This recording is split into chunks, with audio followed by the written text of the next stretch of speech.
নমস্কার বন্ধুরা, আমাদের আরেকটি ভিডিওতে আপনাদের সবাইকে ওয়েলকাম।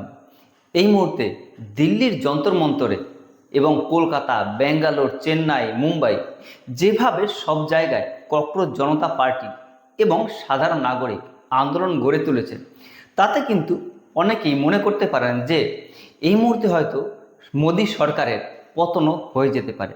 কারণ আমরা দেখেছি এই ছাত্র আন্দোলনের মধ্য দিয়েই কিন্তু বাংলাদেশ, নেপালে সরকার পরিবর্তন হয়ে গিয়েছে। এবার অনেকে ভাবতেই পারেন যে এই আন্দোলনের ফলে হয়তোবা মোদী সরকারের পতনও হয়ে যেতে পারে। তো চলুন একে একে আমরা এই বিষয়গুলো একটু জানার চেষ্টা করি। এবার এই যে ককরোচ জনতা পার্টির আন্দোলন হচ্ছে, এই আন্দোলনটা কখন হচ্ছে?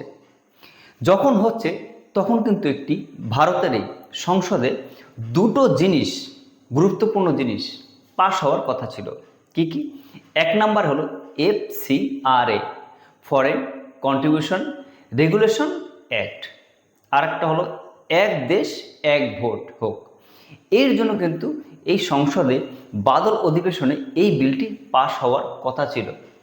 তাহলে এই বিলটি যখনই পাশ হওয়ার কথা ছিল তখনই এই বৃহত্তর আন্দোলন হলো এবং এই ককরোচ জনতা পার্টি তারা যেভাবে তাদের পার্টির প্রতিষ্ঠা হয়েছে এবং প্রথমে তাদের যে লক্ষ্য ছিল তা থেকে কিন্তু তারা সম্পূর্ণ 180 ডিগ্রি ঘুরে গিয়ে হঠাৎ করে এই নিট কেলেঙ্কারিটাকে ধরে নিলেন এবং সেখান থেকে তারা বৃহত্তর আন্দোলন করলেন। এবং সবচেয়ে আশ্চর্যের বিষয় দেখুন, ভারতীয় সংবিধান আর্টিকেল 19 আপনাকে বলে আপনি বিভিন্ন জায়গায় অস্ত্র না নিয়ে শান্তিপূর্ণভাবে জমায়েত করতে পারেন, বাক স্বাধীনতা আপনার আছে। এবং ইন্ডিয়ান সংবিধানের আর্টিকেল 163 সেটাও কিন্তু বলে যে যদি সেখানে কোনো অশান্তি হয় তাহলে স্টেট গভর্নমেন্ট কিন্তু তার উপর অ্যাকশন নিতে পারে। যদি যাই হোক, এবার এই বিলটি যখন পাশ হওয়ার কথা ছিল তখনই এই বৃহত্তর আন্দোলন শুরু করলো ককরোচ জনতা পার্টি। এবং শুধু তাই নয়, সংসদে কিন্তু এর জন্য 360 জন সংসদের এই বিলটি পাশ করানোর জন্য প্রয়োজন ছিল। এবং এই যে সোনাম ওয়াংচুক, তিনিও কিন্তু 24 তারিখ রাতে 24শে জুলাই 2026 রাতে তিনি কিন্তু অনশন ভঙ্গ করলেন। তারপরও কিন্তু এই যে ককরোচ জনতা পার্টি তারা কিন্তু বলছে যে এই যে শিক্ষামন্ত্রী আছে ধর্মেন্দ্র প্রধান, তার ইস্তফা না দেয়া পর্যন্ত তিনি এই আন্দোলন থামাবেন না। এবার কথা হলো, এই আন্দোলন করা কিন্তু যেতেই পারে, কিন্তু এই আন্দোলনের মধ্য থেকেও কিন্তু দেশ বিরোধী স্লোগানও উঠেছে, যেটা কোনো মতেই একটি গণতান্ত্রিক দেশে কাম্য নয়। এবার আমরা একটু বোঝার চেষ্টা করি, শুধুই কি এই নিট এক্সাম নিয়েই এত বড় আন্দোলন যেটা সমস্ত ভারতবর্ষে ছড়িয়ে গিয়েছে, নাকি অন্য কোনো ব্যাপার আছে? তো চলুন আপনাকে দুটো উদাহরণ দিচ্ছি। আপনাদের নিশ্চয়ই মনে আছে 2025 সালে কিন্তু ইরানে এরকম একটি ইরানের মধ্যে বিশাল একটি আন্দোলন হয়েছিল। সেখানে আয়াতুল্লাহ খামেনির ছবি পোড়ানো হয়েছিল। এই যে বৃহত্তর আন্দোলন হলো ইরানের মধ্যে, ইরান কিন্তু শক্ত হাতে সেই আন্দোলন দমন করেছে। এবং এর পিছনে বলা হয়েছে কিন্তু সাধারণত যে CIA, যেটা আমেরিকার গুপ্তচর সংস্থা আছে, তারাই এগুলো করেছে। এরপর আমরা আসবো 2024 সালে আমাদের প্রতিবেশী দেশ বাংলাদেশেও কিন্তু 2024 সালে কোটা বিরোধী আন্দোলন নিয়ে সেখানে বৃহত্তর আন্দোলন হয়েছে এবং শেখ হাসিনা পতন পর্যন্ত হয়ে গিয়েছে। এবার এই ইরান হোক বা বাংলাদেশ এবং নেপালেও কিন্তু এই জেনজির আন্দোলনের জন্য সেখানেও কিন্তু সরকার পরিবর্তন হয়ে গেছে।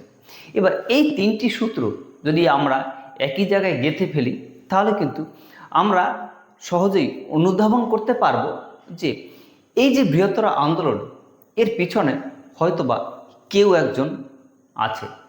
কে আছে সেটা আমরা সবাই বুঝতে পারছি, যদিও ভিডিওতে আমি সেগুলো বলবো না। এবার এর সাথেই কিন্তু জড়িত আছে FCRA, foreign contribution regulation act. এটা কি?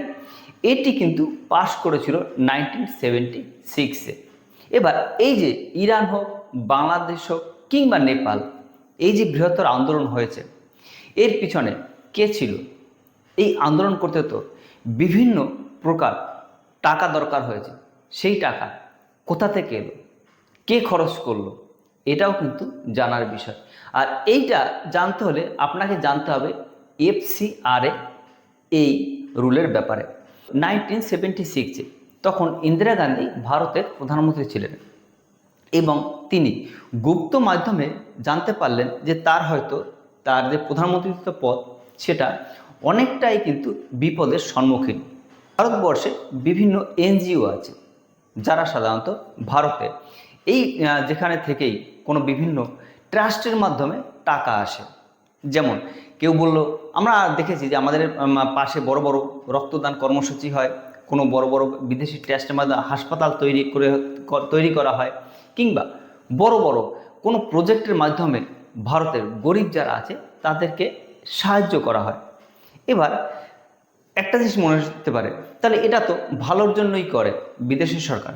আসলে এই ভালোর পিছনেই অনেক খারাপ লুকিয়ে থাকে। আসলে এই ভালোর পিছনেই লুকিয়ে থাকে একটি স্বাধীন দেশকে পরাধীন করার চক্রান্ত। আর এই স্বাধীন দেশকে পরাধীন করার চক্রান্ত বুঝতে পেরেই ইন্দিরা গান্ধী সরকার নিয়ে এসেছিলেন এফসিআরএ এই আইনটি 1976। এই আইনে কী ছিল?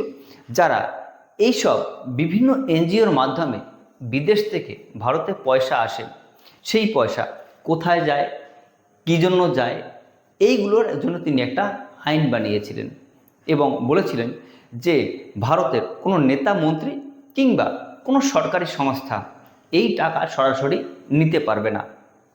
এরপর অনেক দিন যাওয়ার পরে এই আইনের কিছু ফাঁক ফোকর বেরিয়ে যায়।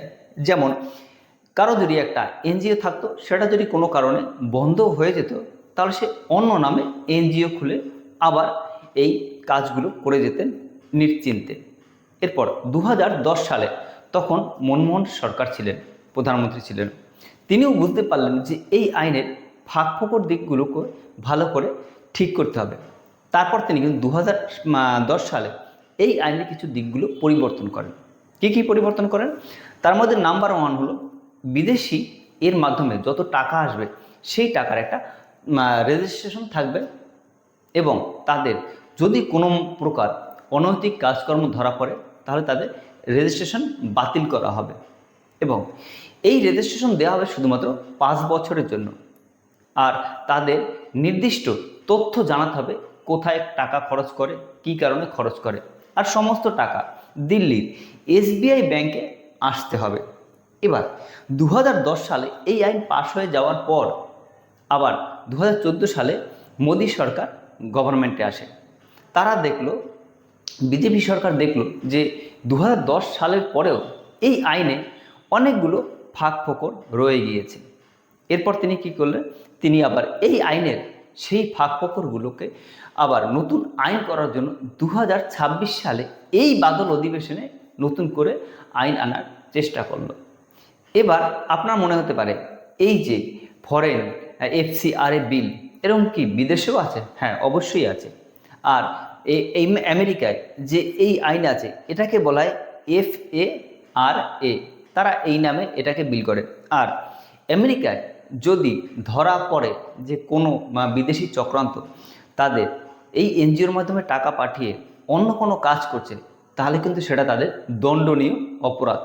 আর এই একই বিল যখন ভারতের সংসদে পাশ করবে তখনই কিন্তু এই মার্কো রুবিও পর্যন্ত বিবৃতি দিয়ে জানিয়েছেন এবং আমেরিকার দুটো দল আর কি, একটা রিপাবলিক আর একটা হলো ডেমোক্র্যাট, এই দুটো দলে কিন্তু একত্রিত হয়ে বলতে শুরু করলো যে না না না, এই আইন ভারতে পাশ করানো উচিত নয়।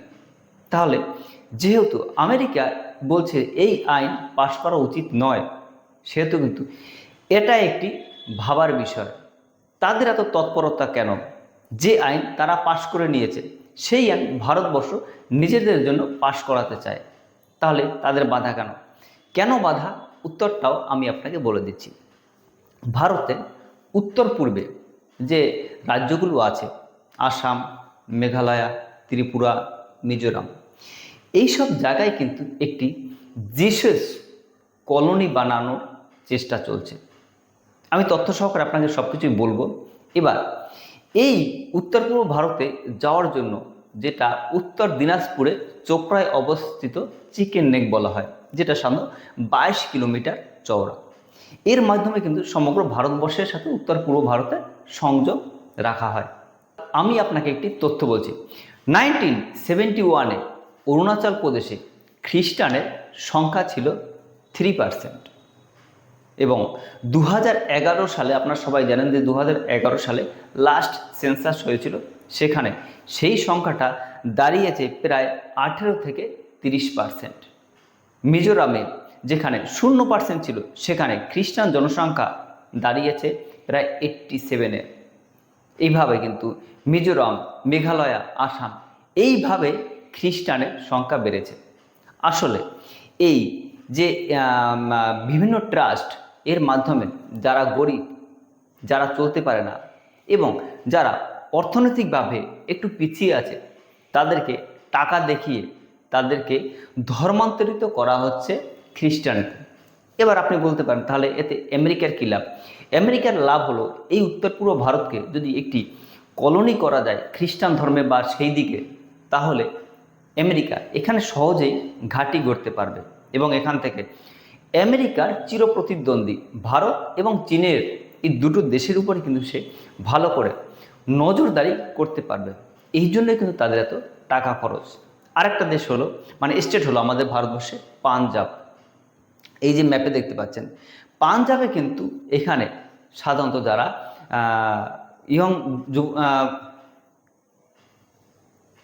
পাঞ্জাবে সাধারণত যারা অল্প বয়সী আছে, তাদেরকে আমেরিকায় যাওয়ার লোভ, তাদের টাকার লোভ, তাদের গাড়ির লোভ, এইসব দেখিয়েও কিন্তু সেখানেও এই পাঞ্জাবেও বিভিন্ন মানুষকে এই ধর্মান্তরিত করা হচ্ছে। আর এই জন্যই ভারত সরকার আনতে চাইছে FCRA বিল, ফরেন কন্ট্রিবিউশন রেগুলেশন অ্যাক্ট, যার মাধ্যমে এই আইন যদি পাশ হয়ে যায়, তাহলে কোন এনজিও কাকে কত টাকা দিল তা সরাসরি জানতে পারবে সেন্ট্রাল গভর্নমেন্ট। অর্থাৎ এই যে মিনিস্ট্রি অফ হোম অ্যাফেয়ার্স সরাসরি এই টাকার তথ্য জানতে পারবে, এই টাকা কোথায় খরচ হলো তা একটি অ্যাপের মাধ্যমে, অর্থাৎ সব কিছু এক ছাতার তলায় এনে সমস্ত কিছু কিন্তু নজরদারি করা যাবে, যেটা ভারতবর্ষের জন্য খুবই গুরুত্বপূর্ণ।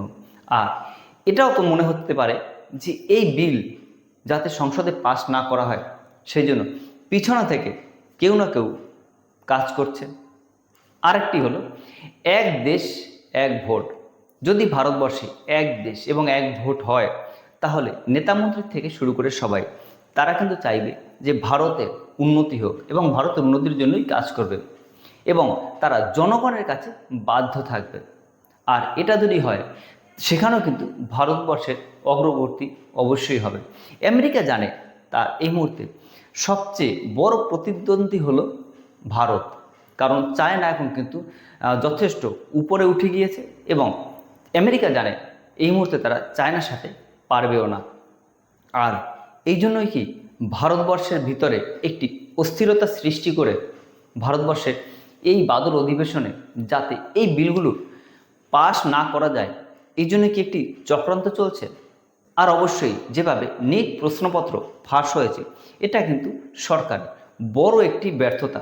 যারা দিনরাত পরিশ্রম করে পরীক্ষা দিয়েছে, তারা যদি জানে যে প্রশ্নপত্র ফাঁস হয়ে গিয়েছে এবং এই নিট কেলেঙ্কারি নিয়ে যে যারা এইসব করেছে, তাদের অবশ্যই শাস্তি হওয়া উচিত। এবং আমরাও অবশ্যই এই যে প্রধান আছে, যিনি শিক্ষামন্ত্রী, ধর্মের প্রধান, তারও পদত্যাগ চাইব, এবং আমরা অবশ্যই আন্দোলন করব, কিন্তু সেটা অবশ্যই শান্তিপূর্ণভাবে। অহেতুক আন্দোলন করে অহেতুক দেশের সম্পত্তি নষ্ট করে সেটা কিন্তু কোনো মতেই কাম্য নয়।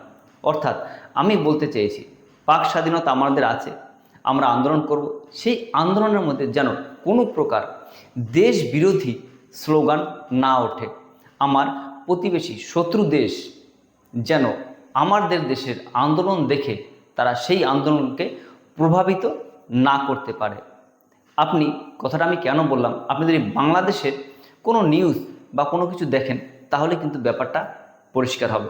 অর্থাৎ আমরা আন্দোলন করব শান্তিপূর্ণভাবে, আমাদের মত জানাবো তাও শান্তিপূর্ণভাবে। তো এই ব্যাপারে আপনার কি মতামত? অবশ্যই আপনার মূল্যবান মতামত আমাদের কমেন্ট সেকশনে লিখে জানাবেন। আর এরকম ইন্টারন্যাশনাল ইনফরমেটিভ ভিডিওর জন্য অবশ্যই আমার চ্যানেলটি সাবস্ক্রাইব করে পাশে থাকবেন। যদি আপনার এই ভিডিওটি ভালো লেগে থাকে তবে অবশ্যই একটি লাইক দিয়ে পাশে থাকবেন। Thank you.